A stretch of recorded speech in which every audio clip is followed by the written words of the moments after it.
Good morning, good afternoon, good evening from wherever you are. Thank you so much for joining in my call. So, yes, I've just checked in on work. It's early in the morning. And today we are going to talk about something very interesting. Um, sorry. First of all, for returning viewers, welcome back. For new viewers, my name is Denis Akoya Litsi. And in this specific channel, we have a deep dive on matters finance, personal finance management. We also look at how you are in a position to manage a team.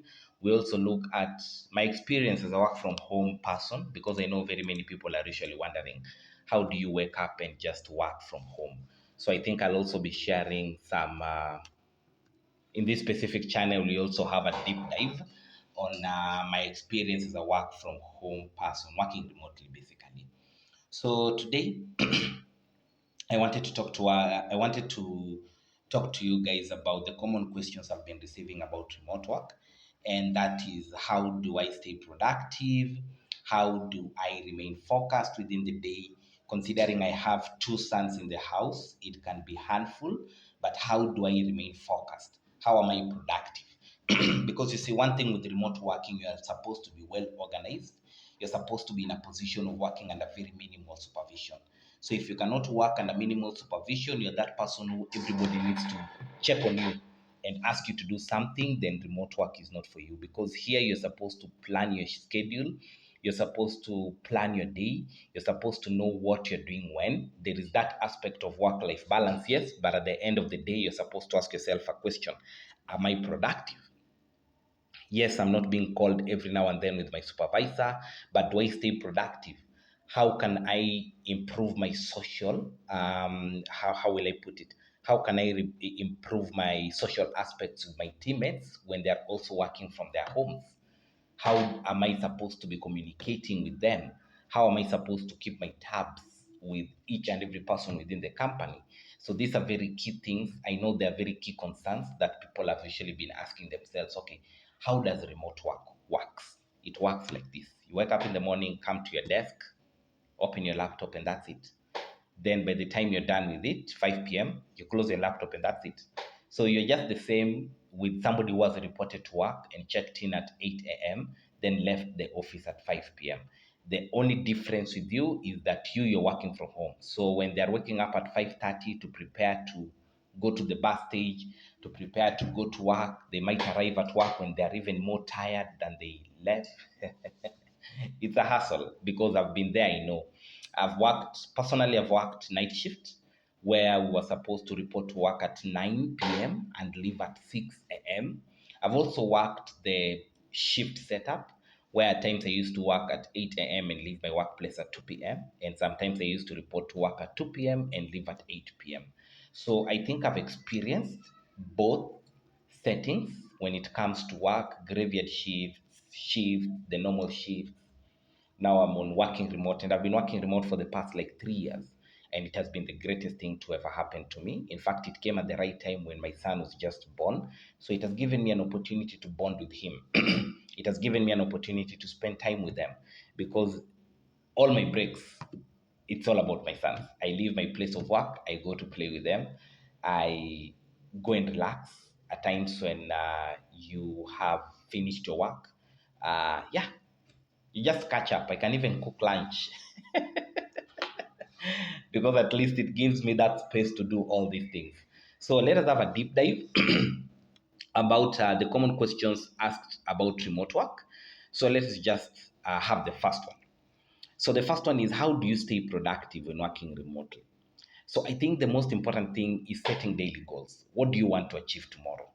Personally, for me, is I always set weekly goals and I break them into smaller, simple tasks that I can do Monday, I can do Friday, I can do Wednesday, Thursday, and etc. etc.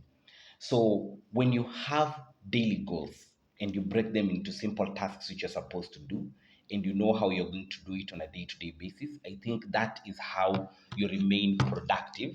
That is how you remain productive within the day. Then also you can use productivity tools. There are quite many. I think one that has come up is ClickUp, and yes, they have not paid for any ad, but I'm just giving you some of the tools that I use. I'm also familiar with Asana, Trello. These are things which you can just look at them. They will help you improve your productivity, mostly for those people who are working from home. Also, you must make sure that you start the day with a little bit of a plan to help you maintain your focus. So imagine what is your morning routine? Your morning routine as somebody who is supposed to report to work in the office, you wake up, you prepare yourself, and you know by 6:30 I'm supposed to be at the bus stage. By 7:30 or 7:45 I'm maybe in town. Within the 15 minutes I manage to get myself to the office and my day begins like that. So even as a remote person, you're supposed to set in your time. At what time are you supposed to wake up? What are you supposed to do when you wake up? How will your day progress within? How, and as I told you, you are supposed to be very good in planning. Personally, for me, every Friday I have an idea of what I'm going to do next week. Then I break all these goals in smaller responsibilities that are distributed daily. So I know exactly what I'm going to do like today. Okay? So you must make sure that you start your morning with a good face, with a goal, so that by the time you sit at your desk, you know what you're going to do throughout the day. Then, how do you avoid distractions at home? I think it is just setting clear boundaries. Personally, for my son, he's 4 and he knows when I'm attending my meetings. In fact, he usually comes and says, Daddy, Daddy is in a meeting. When he sees me in front of my laptop working, he knows that he's not supposed to make any noise. And I've also given them their own space. So they have a space where they can do all their things without really distracting me. I also have my working space. And everybody in the house, I think, knows when I'm working. So they really give me that space to just be productive. So you are supposed to set your boundaries. Whether you're living with a roommate, they need to know that they're not supposed to make any noise. Whether you're living with family, you're also supposed to take leverage of maybe, let's say, the noise cancellation headphones for those people who maybe have too much external background noises and you need to go into a meeting. So I think these are factors which you need to consider. For you to remain productive, everybody within your space needs to know exactly what you're doing. So you need to tell them, okay, I'm in a meeting, I'll get back to you later. Kindly don't make noise. This is my space. And this has been clearly communicated with my son. My son nowadays knows, Daddy, you're doing your reports. And I tell him, yes, I'm doing my reports. Daddy, are you going for a meeting? Yes, I'm going for a meeting. So he clearly knows these boundaries. And when he sees me working, he gives me that space to be productive. So when you're working from home and you want to avoid all these distractions, ensure you set clear boundaries with the people you're staying with. Whether it is your roommate, whether it is your family, they need to understand exactly what you're going through. So, how do you communicate effectively with your team? So, first of all, I think there are very many tools that you can use to maintain constant communication with your teams. Most companies, like the one I left, were using Slack, which was so effective when it came to communication.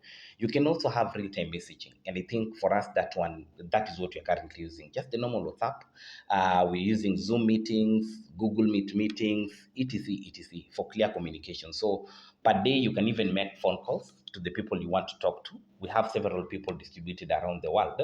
So basically, if you want to talk to somebody, you can use emails for faster communication, WhatsApp, you can use calls, Zoom, you can even use Loom, you can use Google Meet. All these tools will help you maintain a constant, will make you make uh, will make your communication effective within the team.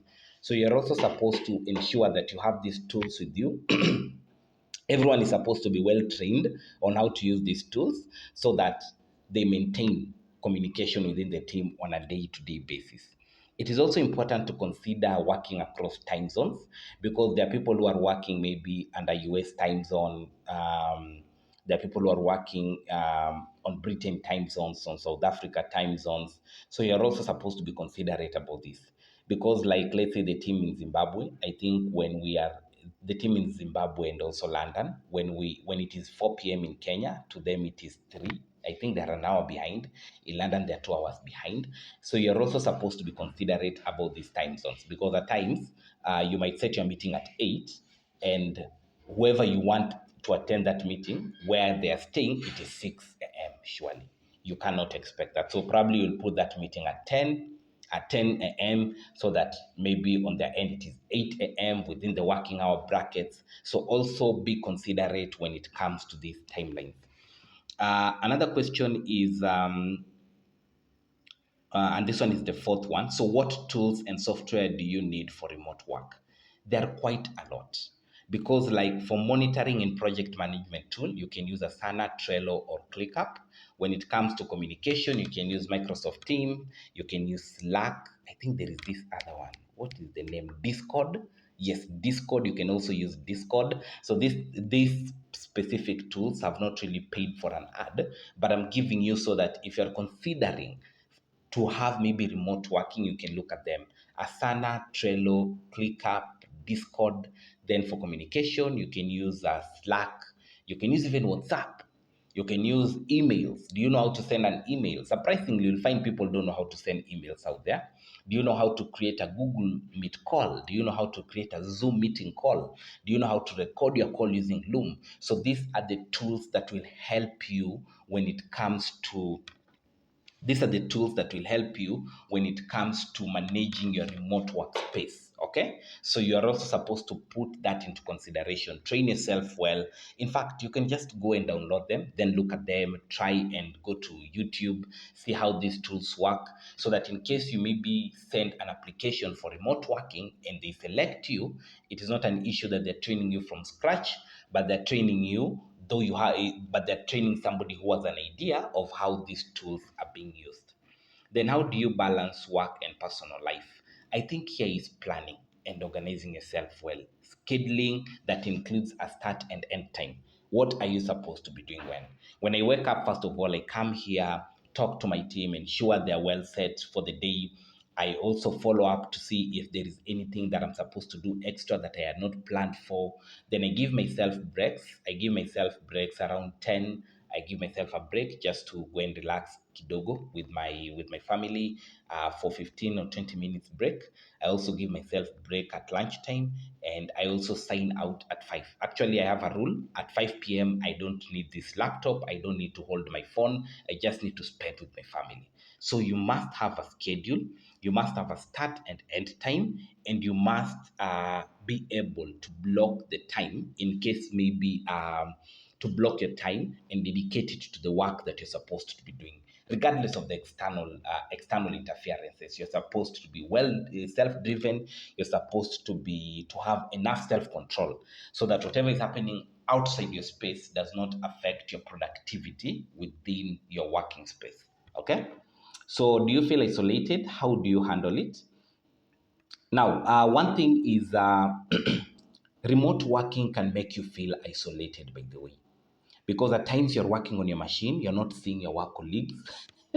At times they can even be silent for an entire week, and you start thinking, okay, am I being employed? Was the company closed? Where are the people I'm working with?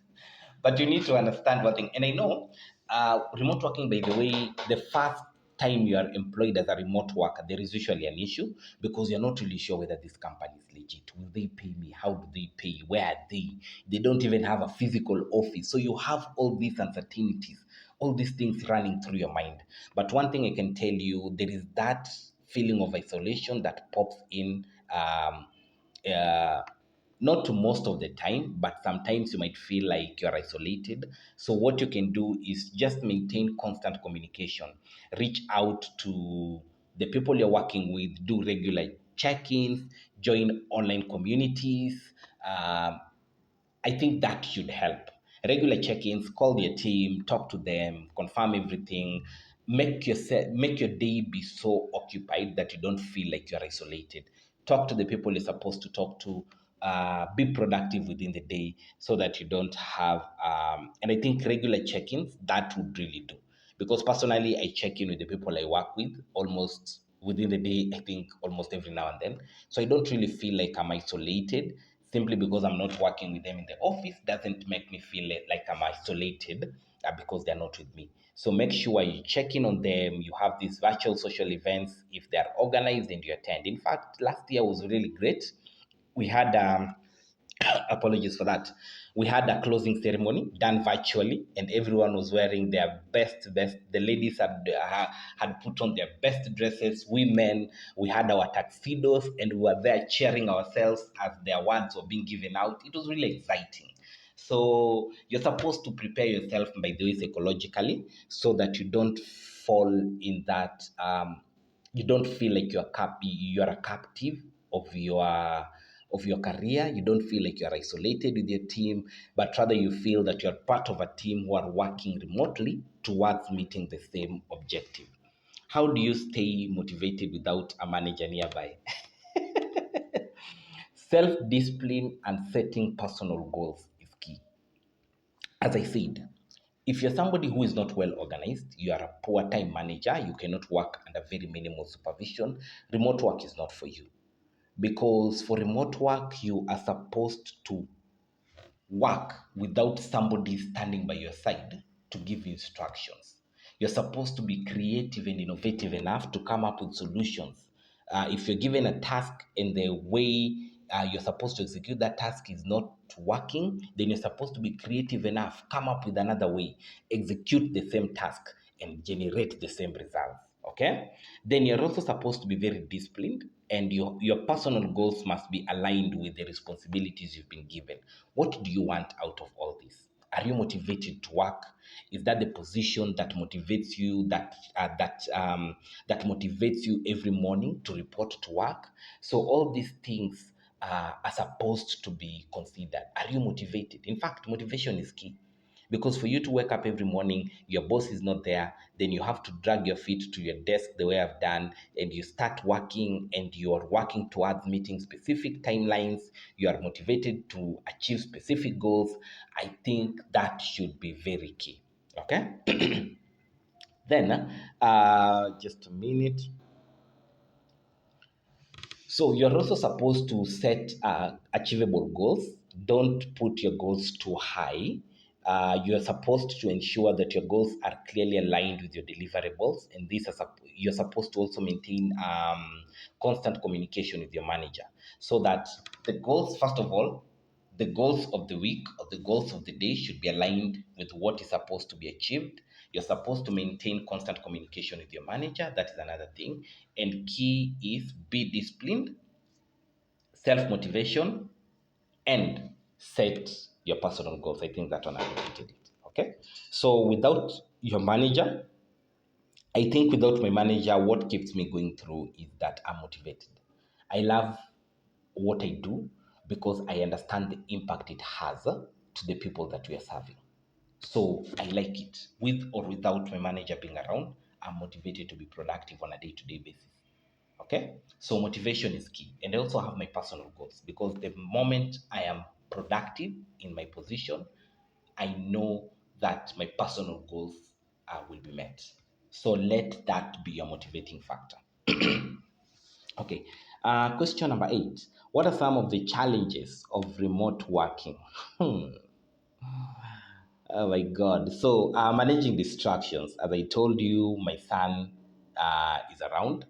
I have two of them. So at times you might be doing something and they want to communicate something to you. So you're supposed to be in a position to balance all these distractions. I'm glad that he's growing enough to understand that I'm working from home. But at times too, he's a kid. He's a kid. So you might be here and you're like, Daddy, I need you to show me this thing. Then you're like, okay, but you show them, then you tell them, remember I'm at work, so we'll talk later. So you are supposed to understand how you're balancing all these distractions, how you're working through the distractions. Another thing is work-life balance. It might sound exciting, but if you do not know how to set clear boundaries, then you might end up not meeting your working targets. So work-life balance. You're here with your family, you have enough time with them, you spend with them, but at what time are you supposed to report to work and actually be productive? So that is where I talked about setting clear boundaries. So that is a challenge, by the way. I can't tell you that I'm a master of both, but I try to work through them. Then another thing is handling communications daily. I think this one is just self discipline, be organized, and be a good time manager. I think you'll walk through. But that is a challenge which you should expect, because at times you might be tired, you're there watching maybe your telly or spending time with your wife and kids, and you forgot you had a meeting. It happens. It happens. So if you have a good team working with you, they might call you and say, "Hey, Dino, kindly join in this meeting." So that is also something which happens frequently. Sometimes you tend to forget meetings, you tend to forget about some specific tasks, but that is where the project management tool comes in. That is where you need to have a diary of what you're supposed to be doing and at what time. That is when, like, sometimes I forget about my meetings and my wife is like, "Hey, Dennis, you have a meeting in the next 10 minutes." So they all know that this is exactly what I do, and they also compliment me to doing the same. But the challenges you should expect: work life balance, working through distractions, managing your communications on a day to day basis, or missing your schedule at one time. So, that is some of the challenges you should expect, but you need to ensure that they are on the minimal. Apologies for that.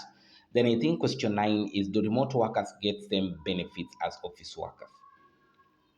Okay, now some offer on the remote jobs do not have the same benefits because it depends. In some instances, you are employed as a consultant. In some instances, you are employed on a full time basis. So that means you are actually an employee earning salary. And in some instances, companies, let's say like those overseas companies, work with their own labor laws, which might be quite different from the Kenya laws. Okay, so I think this is not something that you can say all, or you can generalize all remote workers get benefits as full-time workers, because even there's some full-time workers who do not have things like health benefits. I'm saying that from experience. I've been a full-time worker working in a company for 3 years. When I was just starting my career, I had no health insurance, I had no PTO, paid time off, I was not permanent and pensionable. So I think they just vary. You can go to your office and not have all these benefits. You can be a remote worker and have all these benefits. You can be a remote worker, but you're paying for this. You are paying for all this health insurance from your own pocket. So I think it is not fixed, but it is balanced. Okay. So based on the job that you are having, I think it is good for you to ensure that all these benefits that you're looking for are covered in that. Then there is this other point which I wanted to talk about. Ensure you read the company's remote working policy before you accept the offer, because most are different. And as I said, you are supposed to be you're supposed to pay attention to what the benefits are to you, because these things vary.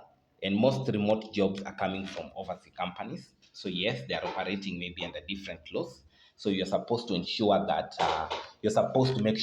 indeed this contract covers my interest, and that is it. Okay. So, the last question that is being asked in regards to this is, remote work, is it sustainable in the long run? Of course, it is. I'm a living testimony of it, and I know even some people have worked for longer years. But personally, I've been on this job for the past 3 years, and I think it has been the greatest thing that has ever happened to me. It came at the right time. It has given me my space to travel, to do what I want. I can even travel right now and still be able to work. And still be able to be productive. So remote work is sustainable, and I think that is the way to go. I don't really see the necessity, unless maybe you're working in let's say construction companies, in healthcare facilities where a doctor needs to be there. And even currently, I think I saw, was it in Nairobi, or was it in Nairobi, or which country was it, where an operation was done remotely by a doctor who was in another country. So technology is advancing. In China, they managed to build several kilometers of road with robots. Okay, I know some aspects of this really bring the issue of, now, where will we get employment? If robots can do this, where will we get employment? But you need to be open-minded on the inventions that are coming up. I think it is just to make the process more efficient, but rather not to create more unemployment amongst people. What I'm trying to say is, remote work is sustainable in the long run, and that is the way to go. because first of all, you're cutting costs when it comes to rental expenses and all the liabilities attached to it, and your team is also being remotely is working remotely and still and that has a direct impact to their wellness. The other day I was talking to my colleague and she was telling me that there's a company after corona, they sent all their workers at home. So for the 2 years they got used in working at home, then all of a sudden they asked them, okay, come back to the office, and everyone resigned. 80% of that workforce resigned because they're like, I again with the hustle. You get to work when you're already tired. You get to work when you can't really do anything. And at the end of the day, the helter skelter to navigate back at home, it, it tends to get to you. So what I'm saying is the remote work is sustainable. If you have an opportunity to work from home, kindly take it, but proceed with caution because some jobs, mostly these international jobs, can really ruin your life. And also from experience, just going through the LinkedIn post, there is a lady who was confessing that she received a job offer from this big, awesome company in the States, and it was a remote position. And they even sent her contract to sign, surprisingly. And she proceeded to resign from her job. Then she was to report after 2 weeks. 3 days before she reported, the company reached out to her, told her that we apologize, but due to unavoidable circumstances, we cannot proceed with the recruitment that we had just scheduled. You cannot report to work, in short. So she has lost her job because of a commitment a company had given her an offer. And right now, she can't go back to her boss and tell her, I know in Kiswahili makosa ilifanywa. Please. Now, you see, this is a very tight situation. So, what I'm saying is kindly proceed with caution, ensure that the legitimacy of the company is something which you can actually confirm or prove before you proceed.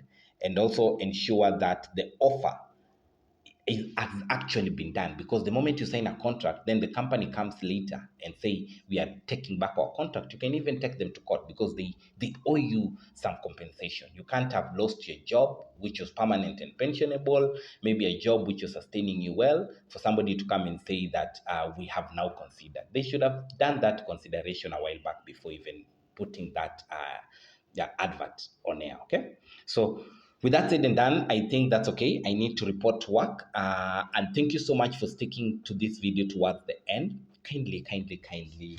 I'm receiving views but no subscriptions. So remember, like and subscribe if you like this content. I'll be uploading several contents within the day. So because today I think I can spare 3 hours just to record another content on how you can maximize on your income. So with that said and done, thank you so much. Thank you for sticking towards the end and have a good day. Good.